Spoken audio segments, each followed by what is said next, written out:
Delmarva Today with Don Rush. The Sussex County Council turns back a 3% tax on short-term rentals in unincorporated areas.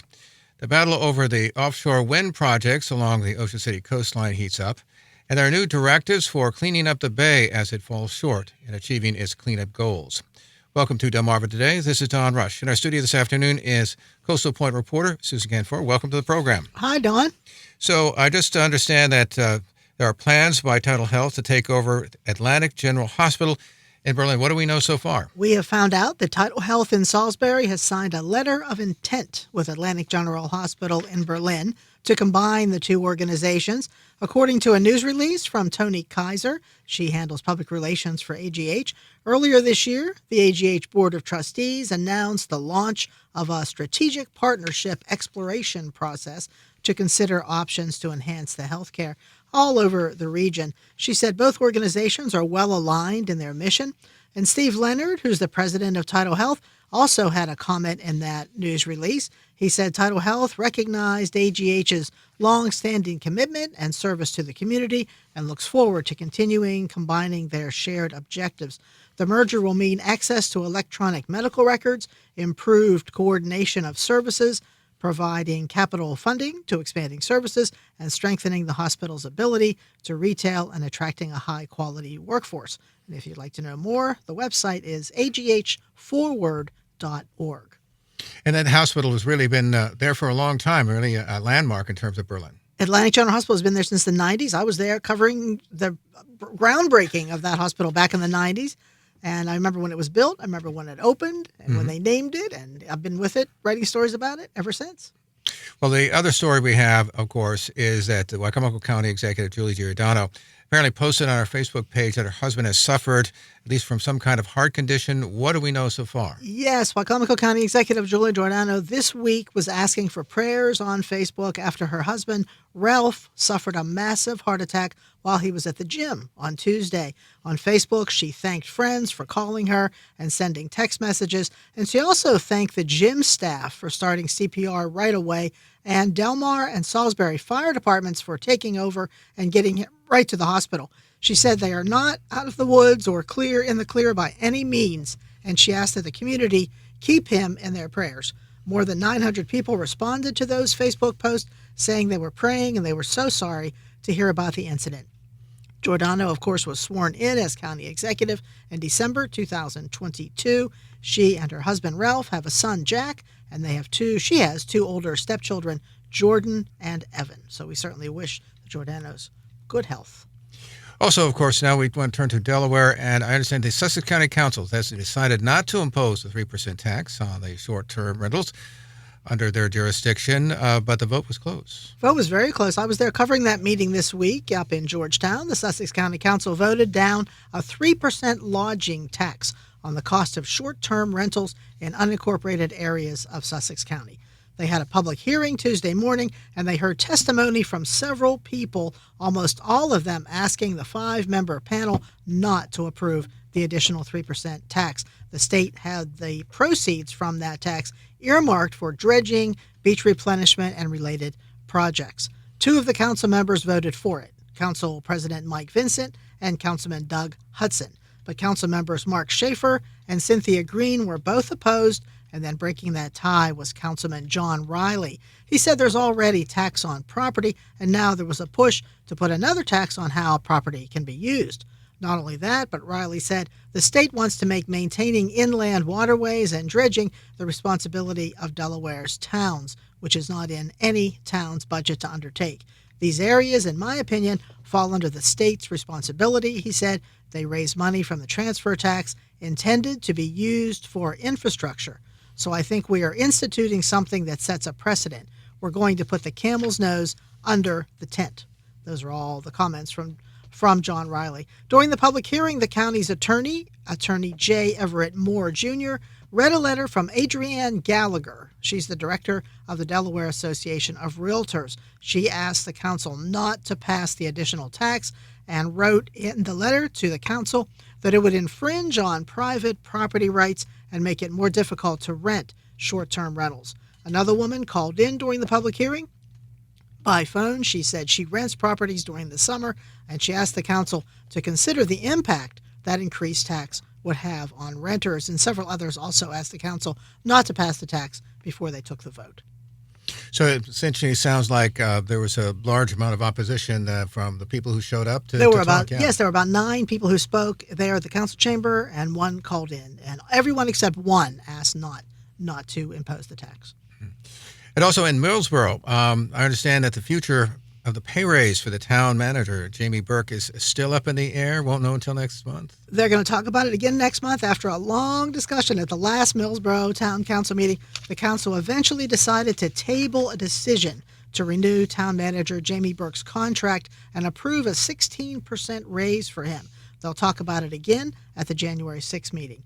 One reason they didn't pass it last week when the council met was because Councilman Marty Presley asked for more time to decide. He said he had no qualm with Burke and doubted the council would refuse to renew his contract, but he wanted to see Burke's evaluations, and he questioned the amount of the raise because he said taxpayers' money is paying for it. He looked directly at Burke, and Burke looked directly back at him and said he also respects taxpayers' money and how it's spent, but he provides experience and a high level of service to the town and all its residents. Councilman John Thorogood, who was on the Personnel Committee that discussed this pay raise, said the increase was based on salaries that other town managers get in nearby towns that are comparable to Millsboro, and those include Georgetown and Seaford. Councilwoman Mary De Silva defended Burke, saying he serves 24/7 and he is always there.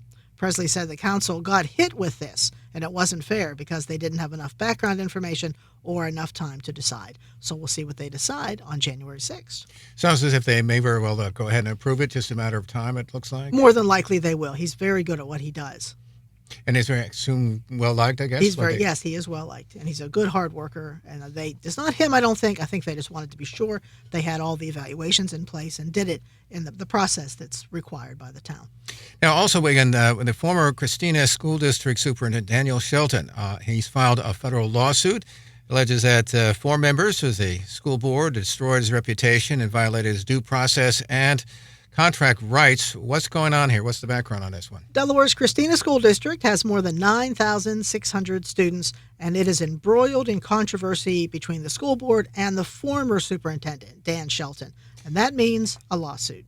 The lawsuit was filed in the U.S. District Court of Delaware, and it could cost the district millions of dollars if the district loses. Shelton filed that lawsuit in federal court against the Board of Education members, and he said he was wrongfully terminated. He wants a little more than $2.7 million. A few others wanted to fire him too, not just the school board, but a few other people, the school board president, the vice president, and several board members, and they're all named as defendants in that lawsuit. Shelton said he did not get any notice before he was fired. He didn't get a hearing or a written statement explaining why.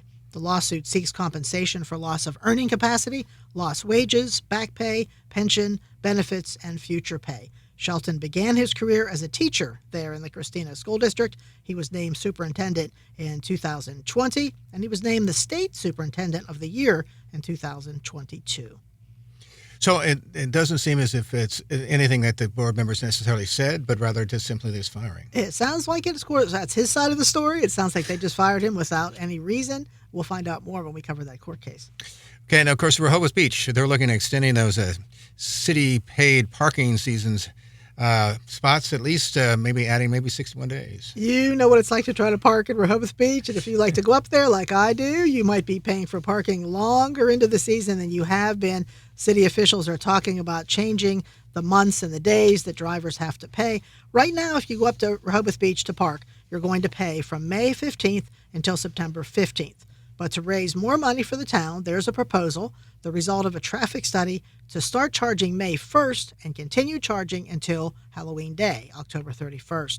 More than 60 additional days. But that 60 days could bring in another $1.6 million to the town, and it would cost the town about $340,000. The recommendation comes from the results of a traffic study done in the city last year. Some business owners are saying they are not happy with the proposal because if locals wait until the end of the season when parking is free, it's going to hurt local businesses if they have to pay to park, and those owners, business owners, depend on that business from those local people. So they're hoping they don't extend the days that they have to pay. I mean, it does seem as if is this worth it to these? I guess it's worth it for the town because they're going to make a lot more money. But I don't know if it's worth making those Rehoboth people angry. The people that go to shop in Rehoboth Beach, they might go someplace else. Or I guess the locals. I mean, they obviously vote for these people, so They should listen to their. A little blowback, maybe. There could be. I know in Bethany Beach, I also cover Bethany Beach for Coastal Point. They stop asking you to pay to park like Labor Day. So the whole winter and the whole fall, you don't have to pay to park. So they just might go there and shop. So that's true. Okay, and Ocean City, that's celebrating 150th anniversary next year with a host of events. What do we know about that? All kinds of things are planned. The town of Ocean City is getting ready to celebrate its 150th anniversary as an incorporated town, and that means 150 days of celebrations. It will start on January 1st with the popular penguin swim on the beach when everybody jumps in that cold water, except Dawn and I. And the other days will feature a variety of events and activities like Springfest and Sunfest and Winterfest. There also are going to be historical exhibits at the Ocean City Life-Saving Station Museum and Dine Around Towns every month. Tom Perloza is in charge of all of this. He's the Tourism and Business Development Director. And he's saying the celebration will be a collaborative effort that brings together its vibrant and diverse community. Hotels and restaurants will be involved, as well as the Art League, Chamber of Commerce, Hotel Motel Restaurant Association, and other organizations. Perloza said the town will work hand in hand with partners to leave a legacy of pride for the town's history. And we're looking forward to all of those events. I mean, imagine that it's been 150 years? I think probably Ocean City's been around longer than that. I guess that's when it was incorporated, when it officially was incorporated. Doesn't seem that. Seems longer. It doesn't seem like it should just be 150 years. Now you've been around during this time. I've been around since 1985. I moved to Ocean City in 1985. So has the town changed? Oh my gosh, so much. So many more people, and the landscape of the boardwalk and the Coastal Highway is so much different now. A lot of the old historic hotels have been torn down and replaced by skyscrapers that have changed the landscape and changed the way it looks at night and the way it looks coming over that 90 bridge. Everything has changed so much. A lot of the restaurants are different. A lot of the old family restaurants like Mario's, remember that old Italian restaurant? All are gone now, and they've all been replaced by a lot of chain restaurants. So it's not quite the same as it was. Is it losing its charm? Not to me. It's still my favorite place in the world. I still love Ocean City. I don't think it's losing its charm. No, it's just changing with the times. Because when a lot of these places, when they grow, as it were, they lose that small town feel to it, and with all, as you say, with all the buildings are fairly tall now. Doesn't have a small town charm quite like it did when I first came here. Not quite. Everybody knew everybody. That old saying, it was really true at that time. Everybody really did know everybody. And the mayor, I used to go to the mayor's house for crab feast. Everybody knew everybody. Fish Pile, remember Fish Pile? You might know if you were here yet at that time, but he was such a popular mayor, and everybody knew everybody, and the press was invited. That was back in the days when the press wasn't hated. Everybody was invited to everything. Well, I'm sure that Rick Meehan's okay. Oh, yeah. Rick and I have known back a long time. He's a great guy. He really is.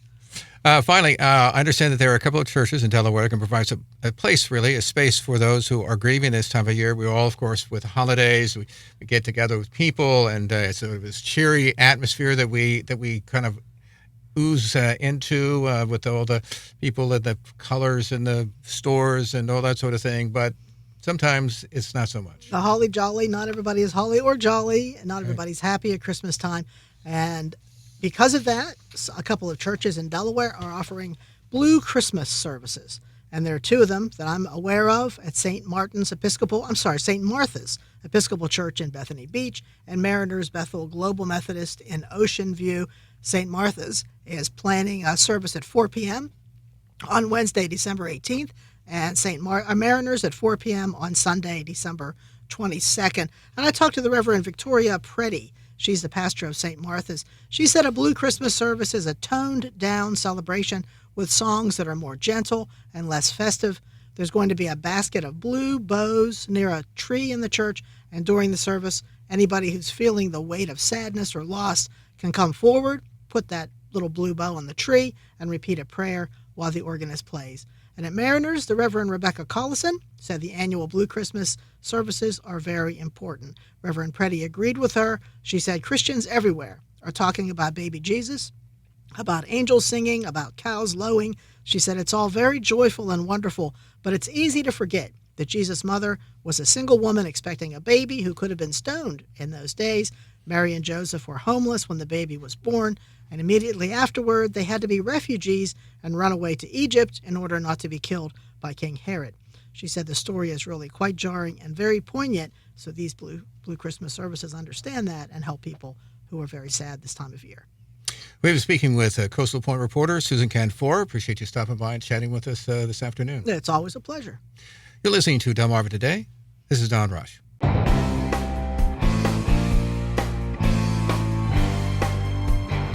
Delmarva Today with Don Rush.